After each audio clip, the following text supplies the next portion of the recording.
تیسرے شاگرد سے، تم بتاؤ اللہ کا پیدا کردہ وہ کون ہے جو پیدا ہو کر آج تک مرنے کا نام نہیں لے رہا اور رہتی دنیا تک زندہ رہے گا؟ شاگرد: جناب بھٹو۔ استاد: مرغا بن تو بھی، کل بھی پڑھایا تھا کہ ابلیس ہے۔ سادگی کی انتہا ہے نا۔ صبح دفتر جاتے وقت 1000 کا نوٹ میں نے سائڈ ٹیبل پر رکھا اور کہا چکن والے کو فون کر دوں گا، وہ گوشت دے جائے گا اور 1000 روپے لے جائے گا۔ چائنیز رائس بنا لینا اور بوٹیاں چھوٹی ڈالنا۔ ریشہ ریشہ۔ دفتر پہنچ کر میں نے چکن والے کو کال کر دی۔ شام کو گھر آیا ہوں تو لائٹ کم تھی۔ بیگم نے تازہ گرم چائنیز رائس میرے سامنے رکھے، خوشبودار اور مزیدار چاول۔ میں نے 3 بار کھائے اور ہر بار الگ ہی مزہ آیا۔ ریشہ ریشہ بوٹیوں کا میں ویسے ہی شوقین ہوں۔ ڈکا لے کے میں نے ٹوتھ پک مانگی تو بیگم نے مجھے حیرانی سے دیکھا۔ اس وقت چکن والے کا وائس میسج آ گیا: علی بھائی معذرت، کام میں اتنا بزی تھا، آپ کے گھر گوشت بھیجنا بھول گیا۔ کل صبح انشاءاللہ۔ میں نے سائڈ ٹیبل پر دیکھا تو 1000 والا نوٹ اسی طرح پڑا تھا۔ بیگم ہنس ہنس کے دوری ہو رہی تھی، کہنے لگی شملہ مرچ، گاجر اور مسالے ہی تھے، گوشت تو ڈالا ہی نہیں تھا۔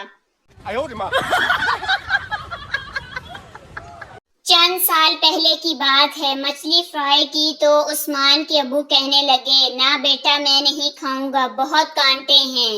عثمان بھائی بولے ابو جی بوٹ پہن کر کھا لیں۔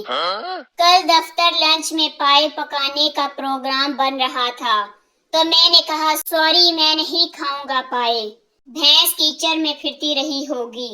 دوپہر کو ڈائننگ ٹیبل پر پائے کے ڈونگے اور خمیرہ روٹیاں نان رکھنے کے بعد آفس بوائے نے دستانوں کی ایک جوڑی بھی میرے سامنے رکھ دی اور کہا سر انچارج کہہ رہے ہیں گلوز پہن کر کھا لیں۔ کل میں موبائل استعمال کرتا کرتا اپنے گھر کے بجائے ہمسائیوں کے گھر داخل ہو گیا اور ٹی وی لاؤنج میں جا کر بیٹھا تو پتا چلا یہ اپنا گھر نہیں ہے۔ ابھی میں کچھ سوچ ہی رہا تھا کہ ہمسائے کی بیوی بھی اپنے کچن سے موبائل فون استعمال کرتے کرتے باہر نکلی، پانی دیا اور پھر چائے بھی دے دی۔ ساتھ ہی یہ بھی سوال کر ڈالا کہ آج آفس سے اتنی جلدی کیسے؟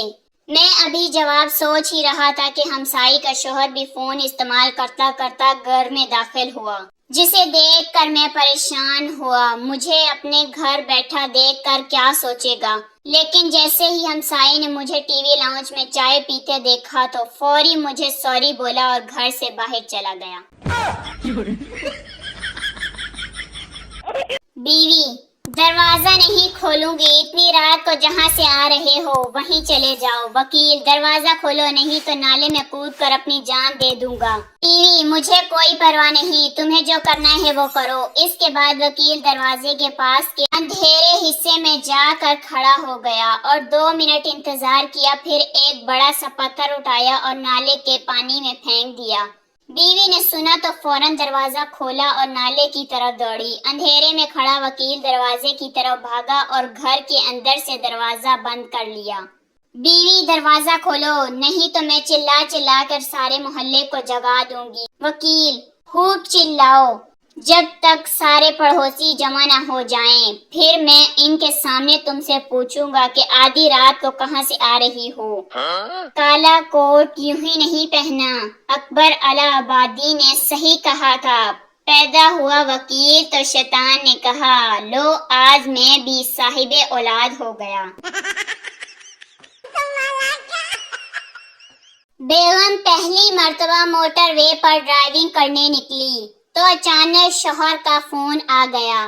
شوہر نے پریشان ہو کر پوچھا بیگم تم کہاں ہو اس وقت؟ بیگم: جانو موٹر وے پر ڈرائیونگ کر رہی ہوں۔ شوہر نے بدستور پریشانی میں کہا ذرا دیکھ بھال کے گاڑی چلانا، ٹی وی پر بتا رہے ہیں کہ کوئی پاگل انسان موٹر وے کے مخالف سمت میں تیزی سے گاڑی چلا رہا ہے۔ بیگم چلا کر بولی ارے کوئی ایک پاگل، یہ تو کمبخت سینکڑوں کی تعداد میں چلے آ رہے ہیں۔ یہ بات بھی ہمارے شوہر حضرات نے ہی ایجاد کی ہے کہ میکے والوں کے گھر میں زیادہ گرمی ہوتی ہے، اگر جانے کا کہہ دو تو کہتے ہیں کیا کرنا ہے وہاں گرمی میں جا کر۔ کل ہٹ بریانی پہ کال کی میں نے اور ان سے کہا کہ 3 کلو بریانی بھیج دو، تو کہنے لگے کس نام پہ؟ میں نے بھی کہہ دیا اللہ کے نام پہ، ہلے تک میرا آرڈر نہیں آیا۔ خاتون نے ٹویٹر پر اسٹیٹس لگایا، شوہر چاہیے۔ 150 خواتین نے جواب دیا میرا لے جاؤ۔ خاتون نے کہا مانگ نہیں رہی پوچھ رہی ہوں۔ انڈیا نیوز کے مطابق بھارت نے سیالکوٹ پر حملہ کر کے سیالکوٹ پر قبضہ کر لیا، علامہ اقبال گرفتار، لاہور تباہ، کراچی تباہ، پنڈی تباہ، اسلام آباد گیا۔ ہاں ہم سب تو قبر سے آن لائن ہیں۔ انڈین میڈیا اس قوم کو میزائلوں سے ڈرا رہا ہے، جسے ٹھا کی آواز اتنی پسند ہے کہ جوس پینے کے بعد اس ڈبے کا پٹاخہ تک چلانا نہیں بھولتی۔ میرے پردادا نے 48 اور 65 کی اور میرے دادا نے 65 اور 71 کی جنگ دیکھی اور میرے بابا نے 99 کی جنگ دیکھی اور میں نے 2025 کی جنگ دیکھی۔ ہم خاندانی جنگی لوگ ہیں۔ کچھ لوگ آم اس طرح کھاتے ہیں کہ گٹھلیاں بھی شرما کر بول پڑتی ہیں۔ چھوڑیے نا، بس کیجئے، سب لوگ دیکھ رہے ہیں۔ لوگ سوشل میڈیا سے پیسے کما کر گھر چلا رہے ہیں اور میں گھر کے پیسوں سے سوشل میڈیا۔